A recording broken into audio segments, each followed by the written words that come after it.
Est-ce que vous connaissez l'animal le plus dangereux de France? Alors il y en a plein, on fantasme énormément pour tout ce qui vient de la nature. On parle par exemple des frelons. Horrible bête les frelons, et notamment les frelons asiatiques qui sont encore plus petits que nos frelons. Alors voilà ce que c'est un frelon. Le frelon, c'est cet animal-là. Dans nature, c'est ça.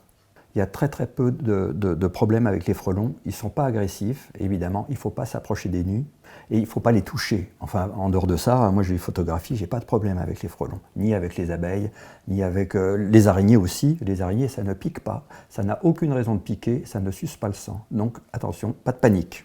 Alors en dehors des frelons, on parle évidemment aussi des serpents. Les serpents, c'est ça, horrible. Ça, bon, grand comme ça peut être une couleuvre, hein.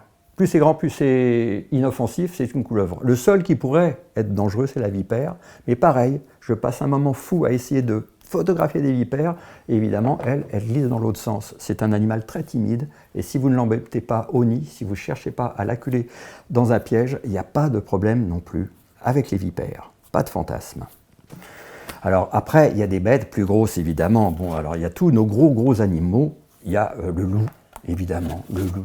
Aucune preuve depuis des siècles d'attaque sur un humain par un loup. Il n'y en a pas. Il y en a eu autrefois, sans doute, quand il y avait la rage. Il y en a peut-être ailleurs, sur des gens très très vulnérables dans d'autres pays. Mais le loup n'attaque pas l'homme. Tout ça, c'est des fantasmes. Pareil pour l'ours. L'ours, attention, il ne faut pas lui tirer les moustaches. C'est un animal solitaire.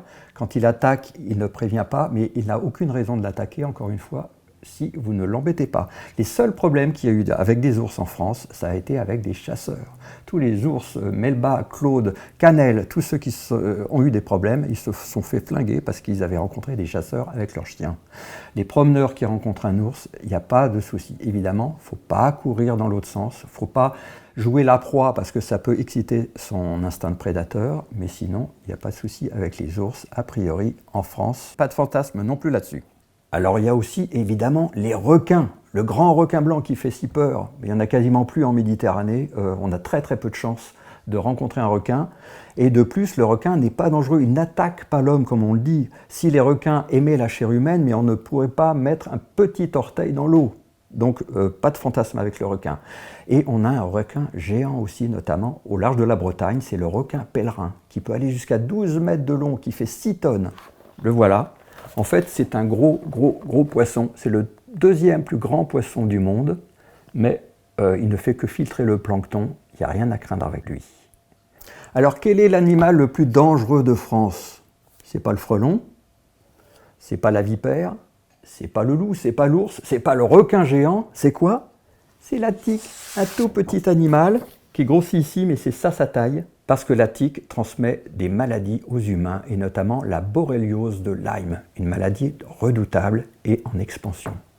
Les tiques peuvent passer des jours, des semaines, des mois, voire des années sans manger. Elles attendent leurs victimes, notamment accrochées au sommet des brins d'herbe, par exemple, ou même dans les broussailles jusqu'à 1,50 m quand même.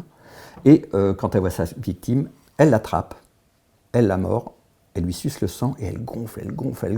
Elle peut gonfler des dizaines, des centaines de fois. Ça dépend des espèces, évidemment. Une tique a été étudiée, elle a grossi 624 fois son poids avant et après son repas. Ça veut dire qu'un humain de 60 kg serait passé à 37 tonnes, vous imaginez. Donc voilà, c'est ce petit animal qui devient ça, c'est-à-dire un grain de café, en gros, que vous pouvez trouver sur votre chat, votre chien, et notamment sur nous. Alors qu'est-ce qu'il faut faire pour ne pas attraper de tique ? D'abord, être bien couvert, ne pas hésiter à mettre des bottes même quand il fait chaud, c'est un petit peu embêtant, ou mettre des répulsifs. Il y en a par exemple des bio à base de géranium, ça c'est assez efficace. Et évidemment, s'ausculter et ausculter même les enfants après une balade en forêt, ça c'est très important. Si vous êtes piqué, en général les tiques sont toutes petites, donc la pince à épiler ça suffit. Et plus connu, la pince à tique, mais là il faut déjà que la tique soit un peu plus grande. Alors si vous êtes mordu, ne vous affolez pas, en général ça gratte très vite, donc vous prenez une pince à épiler, vous essayez d'attraper la tête et vous tirez. Si la tique est un peu grosse, en général c'est sur le chat ou le chien qu'on la voit, vous la prenez par-dessous comme ça, et vous tournez, et vous arrachez. En principe la tique entière revient, c'est mieux. Il ne faut surtout pas mettre de produit parce que la tique pourrait recracher son venin et vous infecter. Donc en principe, au bout de quelques heures, elle n'a pas eu le temps de vous infecter, vous l'enlevez, vous désinfectez et c'est bon. Et si jamais il y a ce qu'on appelle un érythème migrant, c'est-à-dire une forme ronde comme ça, rouge autour de la piqûre, alors là, il faut absolument consulter parce que c'est très très important. La maladie de Lyme peut être très grave. La maladie de Lyme a été niée, mais vraiment d'une manière scandaleuse, pendant des années par les autorités en France. C'est un véritable scandale sanitaire. Donc si vous avez le moindre doute, n'hésitez pas, faites plusieurs tests, mais pensez à vous.